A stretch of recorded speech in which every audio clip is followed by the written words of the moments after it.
নমস্কার বন্ধুরা, কেমন আছেন সবাই? শিশিলির কুকিং হাউসে আপনাদের সবাইকে স্বাগত জানাই। আমি শিশিলি। আজ বানাবো সজনে ফুলের বড়া।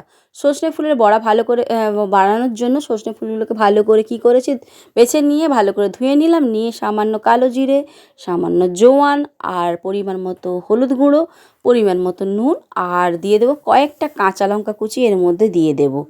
আর কাঁচা লঙ্কা চাইলে নাও দিতে পারেন, একটু ভালো লাগে তাই জন্য তেতো তেতো ভাবটা ফুলটা, সেই কারণে কাঁচা লঙ্কা একটু দিয়ে দিলাম।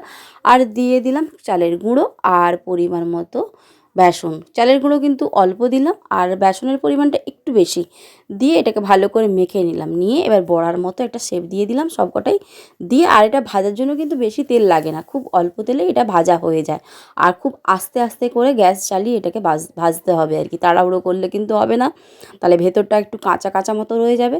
তো সেই কারণে সামান্য তেল দিয়ে একটু সময় নিয়ে নিয়ে এটাকে ভেজে নেব। কারণ গ্যাসটা খুবই কমিয়ে রাখতে হবে, বা উনুনে যদি কেউ ভাজতে চান উনুনের জ্বালানিটা খুব কম দিয়ে ভাজতে হবে এটাকে। দিয়ে এবার আস্তে আস্তে করে এটাকে ভেজে নেব, উল্টে পাল্টে নিলাম। এবার ভাজা হয়ে গেলে এটাকে নামিয়ে পরিবেশন করবো ভাতের সাথে, বা এমনি খালি মুখেও খেতে পারি। আর এই সময় সজনে ফুল খুব পাওয়া যায় বাজারে, তো এই সময় সজনে ফুলের বড়া কিন্তু খেতে পারেন, বা সজনে ফুল ভাজা খেতে পারেন। সজনে ফুলের অনেক কিছুই বানানো যায়। আর ভালো যদি লাগে নিশ্চয়ই লাইক শেয়ার কমেন্ট করতে বলবেন না। টাটা।